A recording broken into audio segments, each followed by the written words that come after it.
agradecendo a oportunidade desse estudo, pedindo a Jesus que continue nos abençoando, que continue estando ao nosso lado, nos ajudando a fazer as melhores escolhas, que nós possamos estar firmes nesse propósito de progresso, de evolução, confiantes que Jesus está sempre do nosso lado, que nunca desiste da gente, que nós possamos a cada dia tentarmos ser melhores do que nós fomos ontem.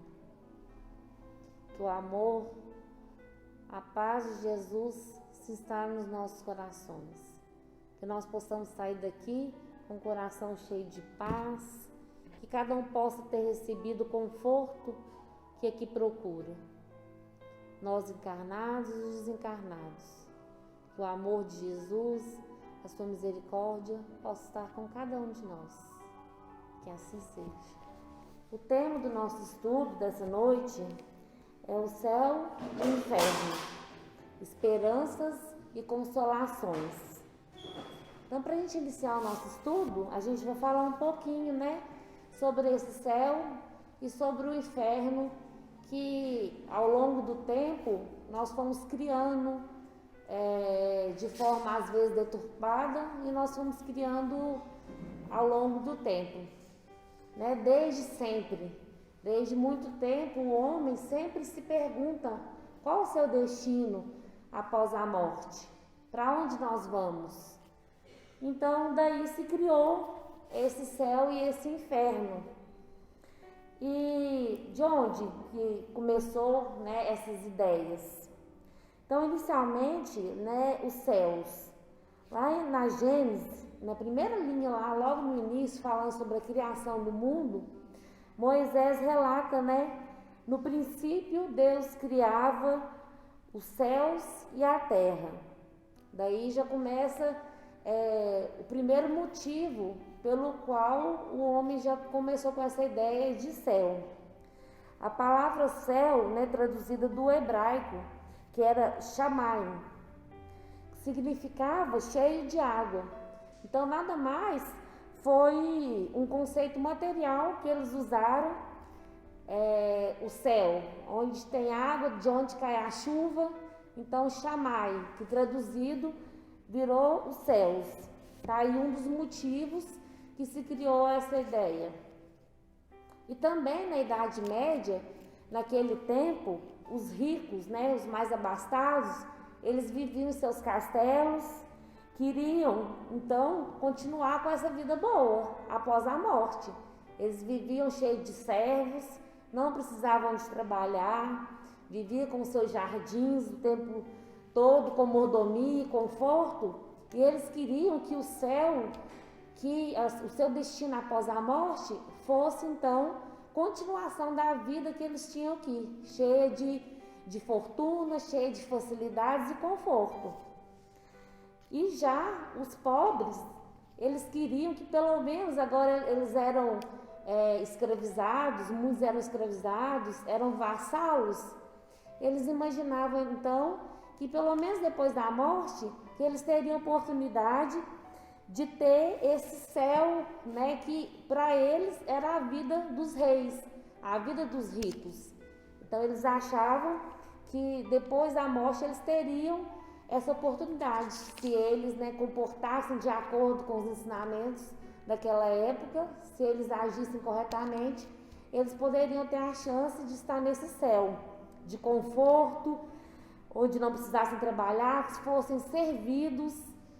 E daí a gente já começa a ver um pouco de contradição, Nós que já temos o conhecimento espírita, nós sabemos que essa ociosidade não é nada de bom. Tanto é que nós temos a lei do trabalho, o quanto é importante o trabalho para a nossa evolução. Então, essa ideia de céu, de ociosidade, isso não, hoje para nós não tem nenhuma vantagem que teria naquela época. Também na Gênesis, tem aquela ideia do Gan Éden, que significa jardim, Gan, jardim, Éden, delícias, que simbolizava o local que Deus criou para colocar o homem e a mulher. Então, esse lugar, né, com o passar do tempo, foi mistificando e se tornou então o paraíso, que a gente vê às vezes nos filmes, que a gente vê nas historinhas, o paraíso onde depois da morte, aquelas pessoas, né, os eleitos que cumpriram sua tarefa, que cumpriram os dogmas da igreja, eles estariam lá nesse céu paradisíaco, nesse paraíso que não precisava de trabalhar, que ficava lá o tempo todo ouvindo os anjos, né, as suas harpas, e ficaria lá na ociosidade. Então, como eu acabei de falar, para nós hoje isso não é nenhuma vantagem. Isso não significa que a gente estaria num lugar feliz, porque imagine só, ficar lá parado ouvindo a música o tempo todo em ociosidade.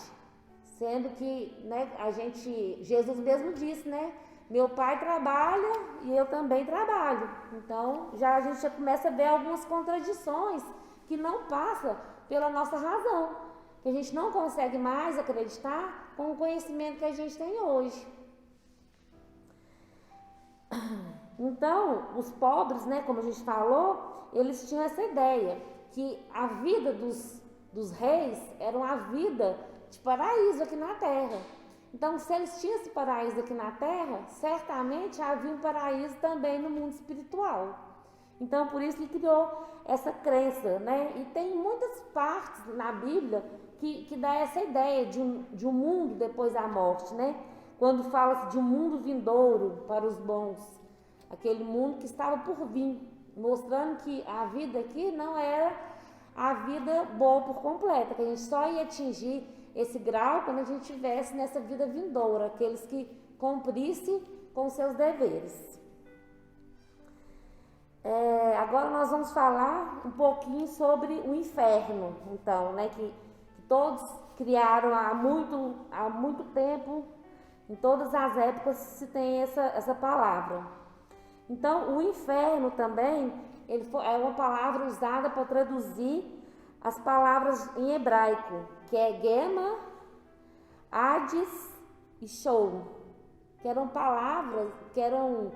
palavras usadas lá para lugares de sacrifícios, para lugares de penas. Então, para traduzir para a nossa língua essas palavras, seria o inferno. Então, essa tradução, porque às vezes fica complicado para a gente entender algumas coisas, justamente por isso, né? Porque a maioria dos textos bíblicos foram traduzidos para o nosso entendimento, mas era do grego, do aramaico. Então, quando traduzido para nós, às vezes perde um pouco o sentido. Por isso que precisa da interpretação necessária. Tá dando para acompanhar, gente? Estou falando muito rápido. Oi? Acrescentar que essas línguas eram muito menores do que é hoje as línguas de hoje. São muito mais complexas. Né? Isso. Uma mesma palavra naquela época era usada para várias coisas, né? E a tradução também de inferno seria os lugares baixos, as profundezas. Então, esse inferno seria um lugar caracterizado pelo fogo, né, material. A pior tortura lá conhecida era o fogo, aquele fogo que queimava as vítimas, mas não as consumia. Olha que pena terrível, né? A pessoa está lá nessa pena eterna, para sempre sendo queimada e não ia ter o seu fim, ia viver naquele tormento, naquele sofrimento sempre. E quem, né, comandava esse inferno tem muitas traduções, né, que traz Satã, o demônio, que o demônio também, né, que vem do grego, como daimon, que seria, né, um anjo mau. Como no céu tem os anjos bons, que seriam os espíritos evoluídos, né, para nós, teria os anjos maus, que seriam os daimons, né, traduzido para nós como demônio. E tem algumas teorias, várias teorias a esse respeito. Se fosse para a gente estudar aqui tudo, a gente não conseguiria desenvolver nosso estudo, né? Existem algumas teorias de que o demônio seria um anjo que evoluiu tanto, que se aproximou de Deus e ficou com inveja de Deus e resolveu afrontar Deus, que também não passa pela nossa razão. Se um espírito que conseguiu evoluir tanto, que se aproximou de Deus, ele teria esse sentimento de inveja? Então, não passa pela nossa razão, pelo nosso raciocínio lógico. E lembrando também que esse céu, esse inferno, né, não era um local. A gente sempre pensa assim, né, que é um ambiente, que é um local material. O céu, esse local, o inferno. E, na verdade, é um padrão mental. Que muitas vezes a gente pode estar aqui na casa espírita, né, nesse ambiente gostoso, com essas boas energias, mas se a gente estiver desequilibrado, nós vamos nos sentir no inferno. A nossa mente não vai nos dar sossego, nós vamos nos sentir que a gente está no inferno.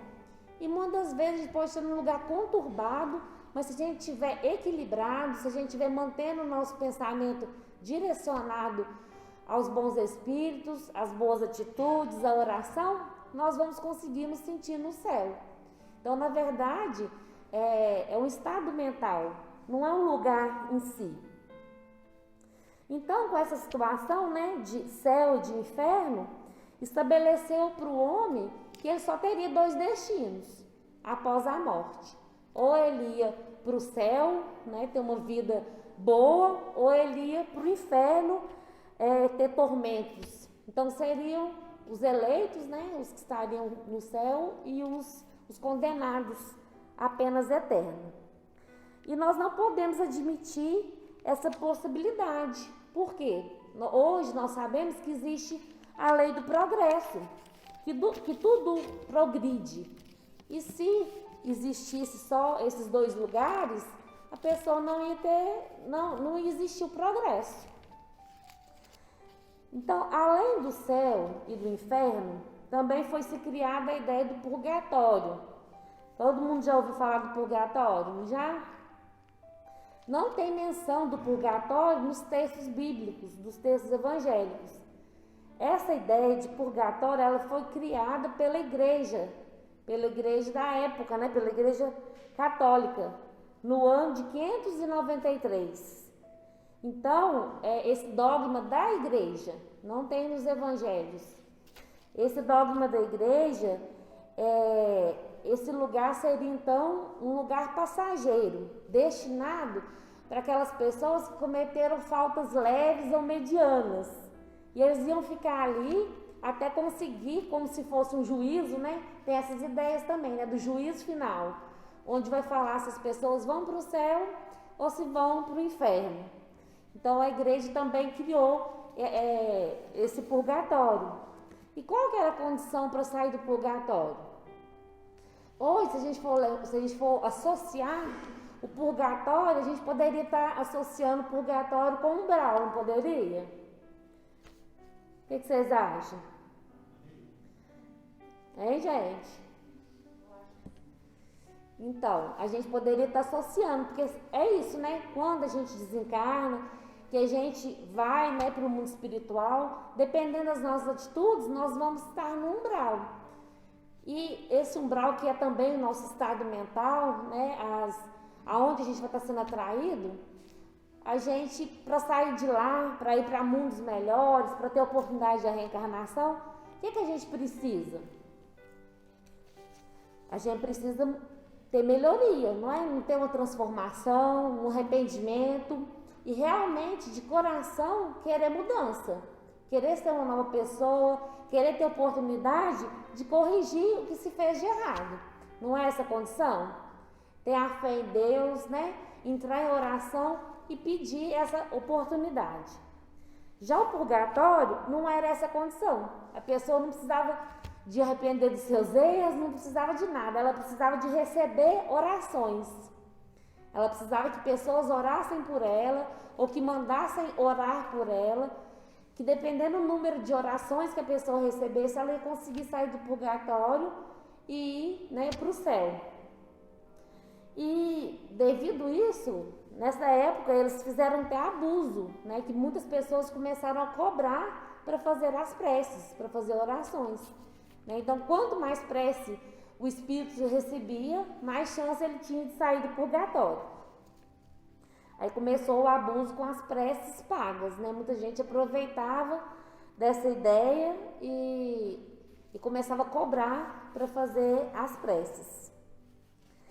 Mas com, a evolução do pensamento religioso em geral, com a nossa própria evolução, porque muitos de nós são os que estavam lá, são os que acreditavam, fielmente no purgatório, são os que acreditavam que as penas eram eternas. Então muitos de nós estávamos lá. Mas com essa evolução, com a nossa melhoria espiritual, nós não podemos mais aceitar essa ideia. Porque hoje, a doutrina espírita é uma doutrina, de filosofia, de religião, de ciência. E essa filosofia nos permite indagar, nos permite interrogar. A gente não aceita tudo sem perguntar, sem saber o porquê.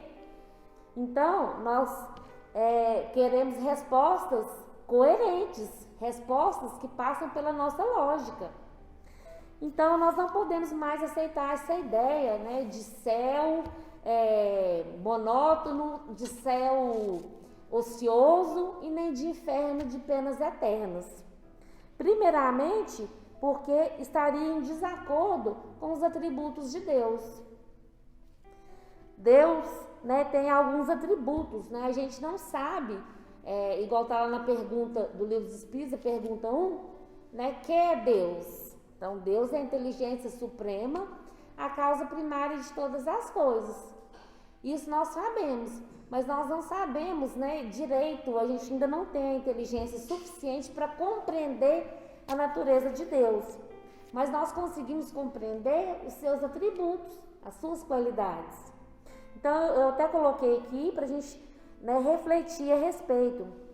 Então, Deus não pode mais passar pela nossa inteligência como um Deus punitivo, porque nós já sabemos que Deus, Ele é único, Ele é eterno, Ele é imutável, Ele é imaterial, Ele é onipotente e soberanamente bom e justo.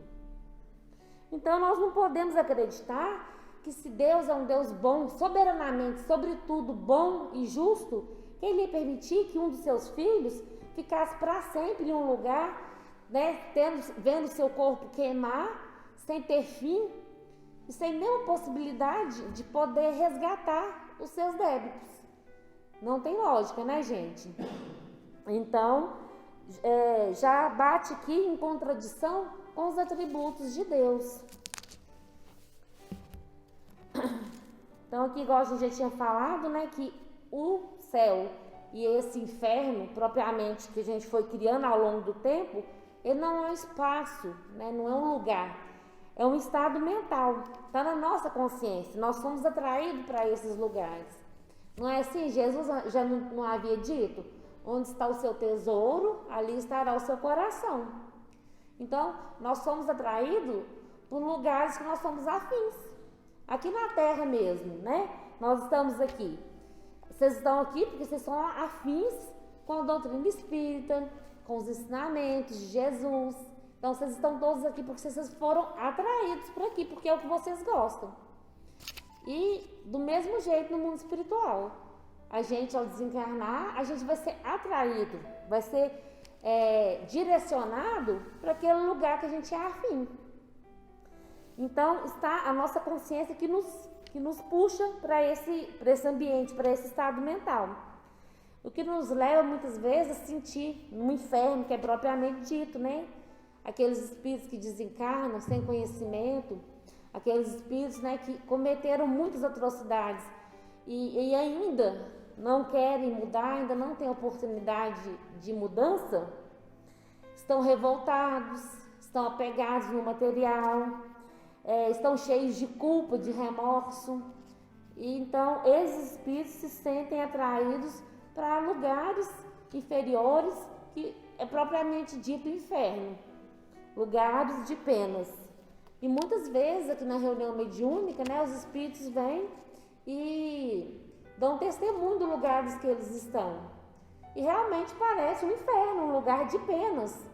Por quê? Não é um lugar que Deus mandou ele para lá. Ele está sendo atraído, porque no momento o seu estado mental, as suas atitudes, as suas vibrações, os seus pensamentos condizem com aquele ambiente, com aquele estado mental. Só que aí, né, a gente foi adquirindo mais conhecimento, a gente foi saindo daquela infância que a gente estava, e Jesus, né, veio ainda para poder arrebatar, para poder acabar com essa ideia de penas eternas. Aí vem sim, né? A gente já estudou sobre o que é o céu, o que é o inferno, e agora vem a parte das esperanças e das consolações que estava lá no nosso subtítulo. Jesus acabou, né, com essa ideia, mostrando que não tem nada disso, que a gente não tem só esses dois destinos não, quando ele disse: há muitas moradas na casa de meu pai. Então, se Jesus disse, né, está lá em João, no capítulo 14, no versículo 2. Se Jesus disse que há muitas moradas na casa de meu pai, não é possível que só tenha dois destinos após a morte. Não seria só esse dito céu e esse dito inferno. Há muitas moradas, tanto aqui, né, no planeta, no físico, né, nos outros planetas, como no mundo espiritual. Há muitas moradas. A que nós vamos ser atraídos para aquela que mais condizer com os nossos pensamentos. A gente vai ter muitas oportunidades, né, de melhorar degrau por degrau até a gente conseguir, né, ser um espírito evoluído, ser um espírito perfeito. Então há muitas moradas, ou seja, não é só esses dois destinos. Jesus já veio aqui e acabou com essa ideia. Segundo, né, Jesus veio trazendo uma ideia diferente de Deus, que nessa época lá, né, eles tinham essa ideia, né, que era um Deus punitivo, que era um Deus que castigava, que era um Deus que se vingava. E aí Jesus chegou e falou: Pai, chamou Deus de Pai, mostrando, né, simbolizando o amor, o cuidado que um pai, até um pai aqui na terra é assim, né? Ele cuida do seu filho, né? Na maioria das vezes ele cuida do seu filho, ele quer proteger, ele quer instruir. Às vezes ele deixa o filho quebrar a cara para poder aprender, às vezes é preciso do filho cair, trupicar ali para aprender que não é para correr, porque o pai já falou 1000 vezes que não é para correr, mas ele continua correndo. Mas ele faz isso para o bem do filho, ele quer dar conhecimentos para esse filho. Então, quando Jesus falou Pai, né, acabou com essa ideia de um Deus punitivo, de um Deus mau, vingativo. Ele quis mostrar que não, que Deus é todo amor, que é todo cuidado, toda proteção, está ali sempre do nosso lado, né, para nos amparar. Se até nós aqui, quantos de nós aqui que somos pais, somos mães, que às vezes os filhos temam tanto, faz tanta coisa, que a gente fica muito chateado. A gente pensa: nossa, eu fiz tudo por esse filho, e esse filho agora vem me dar esse desgosto. E aí o que acontece? Ele vai lá, quebra a cara, volta, e nós aqui, que somos imperfeitos, nós perdoamos o filho. Nós estamos ali ajudando, né, disposto a ajudar ele a levantar da onde ele caiu. Imagina o nosso pai que é todo bondade e justiça. Imagina o nosso pai que é perfeito, que é eterno, que é soberanamente justo e bom. Ele não iria então abrir os braços, né, para nos aceitar de volta? Na oração do Pai Nosso, Jesus ensina a dizer: perdoai-nos, Senhor, as nossas ofensas, assim como nós perdoamos os nossos ofensores.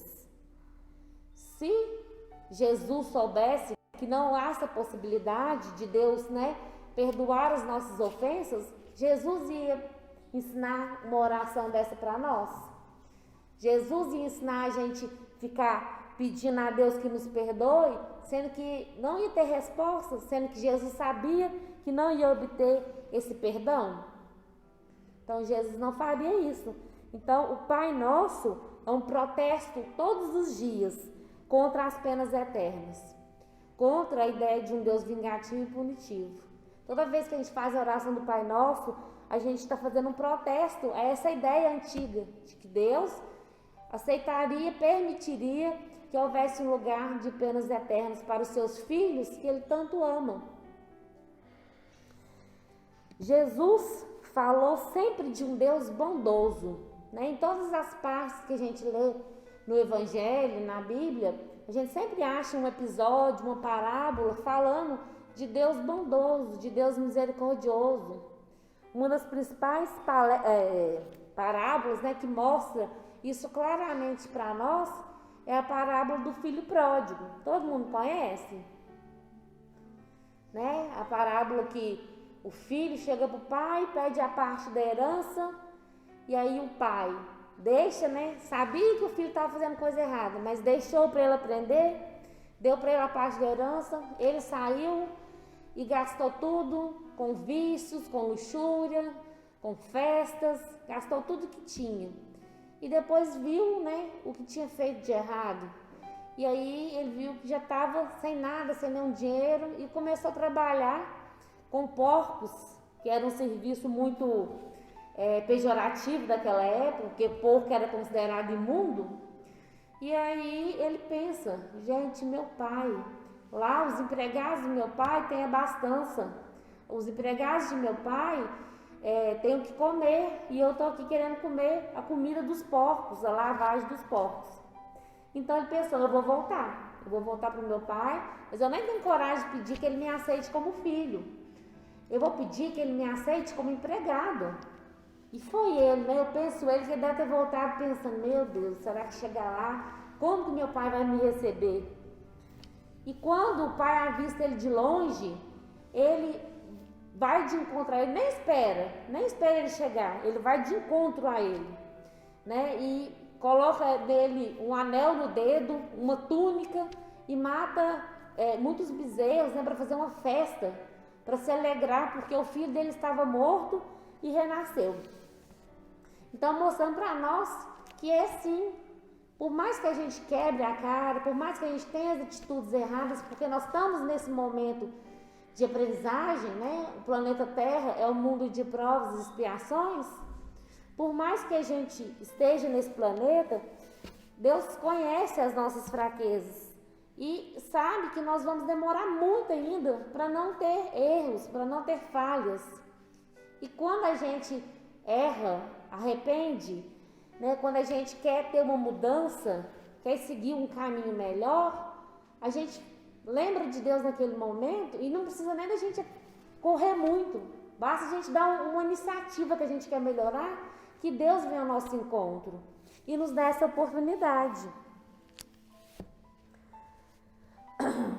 Jesus, né, nunca pronunciou contra alguém a condenação irremissível. Sempre quando, né, eles traziam para Jesus, como eles trouxeram a mulher adúltera, trouxe a mulher adúltera para Jesus querendo que ele apedrejasse, que ele a condenasse. E o que Jesus fez? Ele teve essa atitude, né, de condenação. A mulher foi pega em adultério, ela não tem mais outra oportunidade, ela tem que ser apedrejada. Não, né? Ele teve aquela saída que só o mestre poderia ter. Atire a primeira pedra, aquele que não tiver nenhum pecado. Com isso ele calou a boca da multidão, porque todos nós estamos sujeitos ao erro, todos nós temos as nossas dificuldades. Então a gente pede a misericórdia de Deus, Ele é sempre misericordioso, mas nós também devemos ter misericórdia para com os erros do nosso próximo. Então Jesus, né, Ele nunca foi contra alguém, nunca desejou condenação de ninguém, como Ele fez com a mulher adúltera, mas Ele fez uma advertência. Ele advertiu a mulher adúltera: vá e não peques mais, né? Não é porque a gente sabe que o nosso Pai é maravilhoso, que Ele é misericordioso, que Ele é bondoso, que nós vamos sair fazendo tudo que der na nossa ideia, né? Ah, não, posso errar, que depois Deus vai ter misericórdia de mim. Ah, eu vou continuar errando, depois Deus vai ter misericórdia de mim. Aí não, porque nosso Pai, Ele é bondoso, mas Ele é justo. E quando a gente infringe as leis, quando a gente vai contra o nosso próximo, quando a gente comete alguma coisa que ameaça o nosso próximo, nós estamos infringindo a lei divina, que é para todos. Então nós devemos ter muito cuidado, sabermos que a gente sempre vai ter uma nova oportunidade, mas que é a nossa obrigação tentar ir e não pecar mais.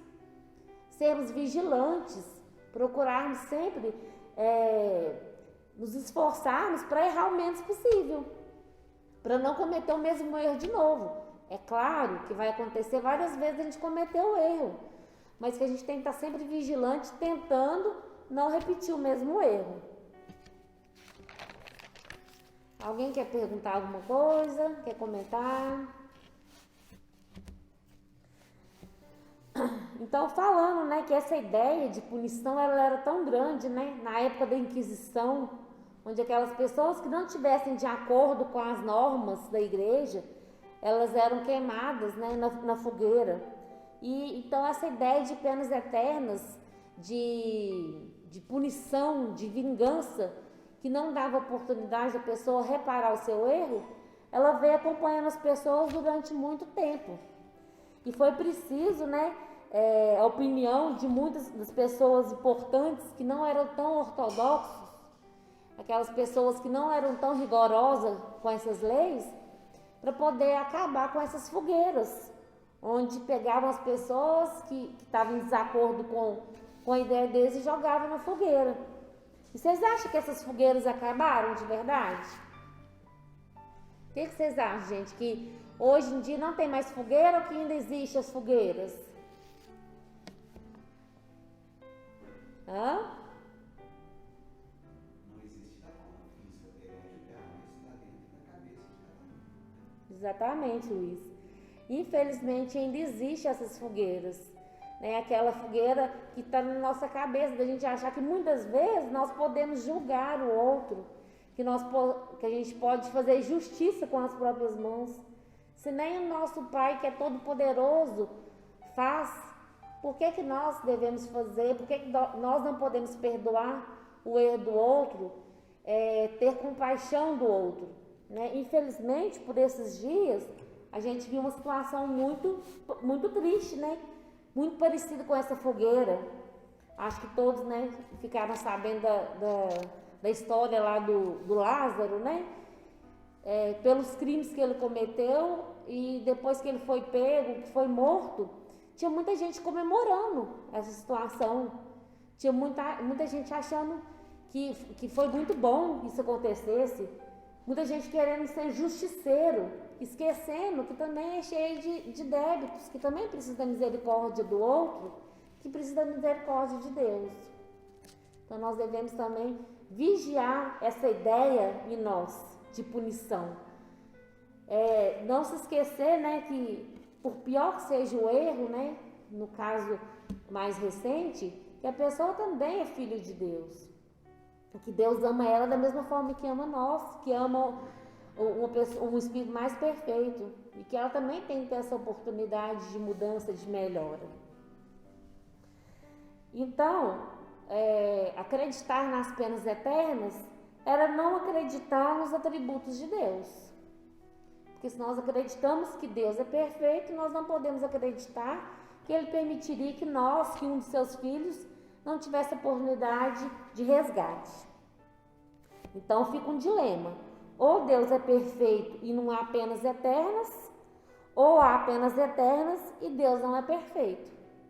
Então essa é uma reflexão que a gente não precisa pensar para poder responder, que nós temos certeza da perfeição de Deus. Essas penalidades, né, essa crença na época, né, na Idade Média, talvez tenha tido algum benefício, né, alguma utilidade, porque naquela época a gente ainda estava tão na infância espiritual, a gente ainda tinha tão pouco conhecimento que a gente cometia coisas terríveis naquela época. Então talvez esse medo do inferno, esse medo das penas eternas, continha as pessoas um pouco. Elas não deixavam de fazer o erro por amor, mas por medo, por salvar a própria pele. Então naquela época talvez tivesse tido uma utilidade, mas não agora. Para nós que nós já temos conhecimento, não satisfaz mais a nossa mente. Então a gente já falou aqui de várias impossibilidades de ter penas eternas, do lado moral, do lado espiritual. Agora a gente vai falar de uma impossibilidade material das penas. A contradição com os fatos positivos. A alma progride ou não? O que vocês acham, gente? O espírito progride ou não? Sim. Né? Então, se ele progride, não pode existir as penas eternas.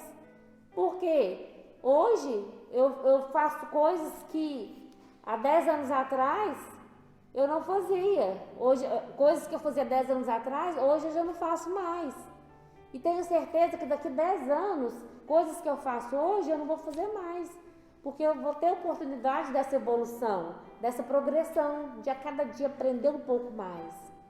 Então, se existe a lei do progresso, que nós não podemos duvidar, também não pode existir as penas eternas. E a gente tem, provas disso. O homem selvagem que se tornou homem civilizado, isso é um progresso. Então, se não são as mesmas almas, porque muita gente fala assim, naquele tempo não existe progresso, naquele tempo não eram as mesmas almas de hoje. Então, nós temos esse conhecimento, que os espíritos hoje mais esclarecidos são os espíritos atrasados de outro tempo. Eu acabei de falar. Muitos de nós estávamos lá, gritando, zombando de Jesus sendo crucificado. Mas ao longo do tempo, pela misericórdia e bondade divina, nós tivemos oportunidade de aprender. E estamos aqui agora, procurando aprender um pouco mais. Então, se a gente falasse que não era a mesma alma, Então, cadê a justiça de Deus?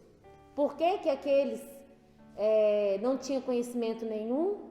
Porque eles viviam naquele mundo de violência, de fogueiras, de penalidades, e nós hoje em dia temos uma vida melhor.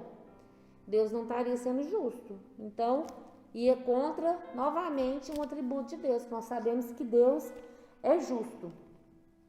Então, para estar de acordo, as almas adiantadas são as almas mais atrasadas de outro tempo, com progressos realizados. Então, falando mais uma vez da pluralidade das existências, constatando que a gente tem muitas existências para poder conseguir progredir em cada uma delas. Porém, mesmo que não existisse a pluralidade das existências, imagine só, um rapaz de 20 anos, que se entrega aos vícios de todas as formas, e daqui 10 anos ele pensa assim, nossa, eu quero ser uma pessoa diferente. Ele se transforma, ele é um homem caridoso, ele é um homem que começa a frequentar um templo religioso, constrói uma família, cuida da sua família, dos seus filhos. Mas aí o que acontece? As penas eternas, ele errou, ele não tem a chance de mudar, não existe progresso. Aí agora ele vai ser jogado no fogo eterno, e o que ele fez de bom não conta. Então também, mais uma vez, entra em contradição.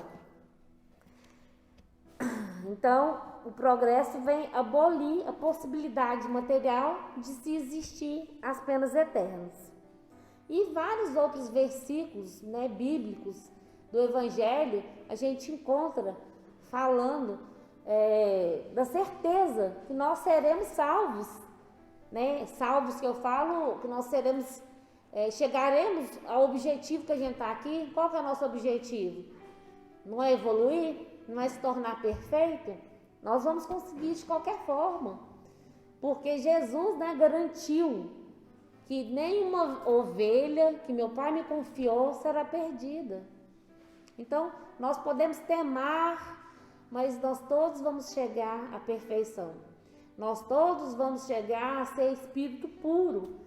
Nós todos vamos ter o coração bom, ser bondoso. Então, a gente tem essa certeza. Tendo essa certeza, a gente sabe que a gente sempre vai ter uma nova oportunidade. E está lá também em Ezequiel, no capítulo 33, no versículo 11, onde fala: dizei-lhes essas palavras, né? Eu juro por mim mesmo que não quero a morte do ímpio, mas que o ímpio se converta, que abandone o mau caminho e que viva. Então, essas palavras, né? Não quer o mal das pessoas, né? O errado não é o pecador, é o pecado.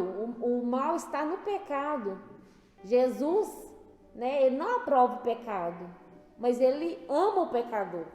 Então, o objetivo de Deus, o objetivo de Jesus, ao pegar a responsabilidade de colocar a gente no caminho reto, o objetivo é nos direcionar, nos educar, não nos punir, né? Então, o objetivo é que a gente sempre, por mais que a gente vá por um caminho errado, que a gente tenha oportunidade, 1, 2, 3, quantas vezes for preciso, de repassar a limpo, de nos esforçarmos para mudarmos a nossa atitude e podermos chegar no objetivo final, que é a nossa evolução, é ser um espírito puro. Então, Deus consegue conciliar as duas coisas, a bondade e a justiça. É possível as duas coisas. Eu até coloquei aqui uma mensagem que eu tirei da internet, né? Acho que todos já viram, que fala que Deus, nosso Pai de amor e bondade, é bom e é justo. É bom porque nos deixa plantar o que quisermos. E Ele é justo porque nós colhemos o que plantamos. Então, isso mostra para nós que a gente vai colher. É claro que quando a gente tomar uma atitude errada, quando a gente cometer uma infração contra a lei divina, nós vamos ter que corrigir, mas nós vamos ter essa oportunidade sempre que nós precisarmos. Não é porque a gente cometeu um erro, pior que ele seja, que nós vamos perder a oportunidade. Basta a gente fazer como o filho pródigo. Opa, eu vou voltar para o caminho certo, eu vou atrás do meu pai. E nesse momento, onde quer que nós estivermos, Deus vai estar ali de braços abertos para nos receber, para nos ajudar, para nos tratarmos como filho, não como empregado lá do filho pródigo, né? Para nos receber com alegria, porque Ele não quer a morte do pecador, do ímpio, né? Ele quer que ele se desvie do mal e retorne para o caminho do bem. Esse é o objetivo de Jesus e de Deus na nossa vida. Então, né, o que eu tinha para trazer hoje era isso.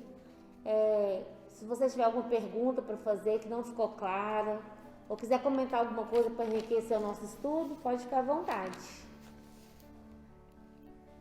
Nesse slide de André Luiz, ele fala que o inferno é a queda consciencial dentro de nós mesmos. Toda vez que entramos pelo caminho da negação, do ócio e do ódio, né? Nós já estamos descendo, né? Mas a partir do momento que cultivamos a indulgência, o perdão das ofensas e a beneficência para com todos, nós já estamos entrando no caminho do céu. Exatamente, Geraldo. Então, nós vamos, né, finalizar então, passa para a segunda parte da nossa reunião com o trabalho dos passes, né? Então, aqueles que desejarem receber o passe podem permanecer sentados, né? Os que não quiserem podem ficar à vontade para sair. A gente só pede um pouco de silêncio mesmo para ajudar e colaborar com os passistas, tá bom? Boa noite a todos, muito obrigada pela atenção.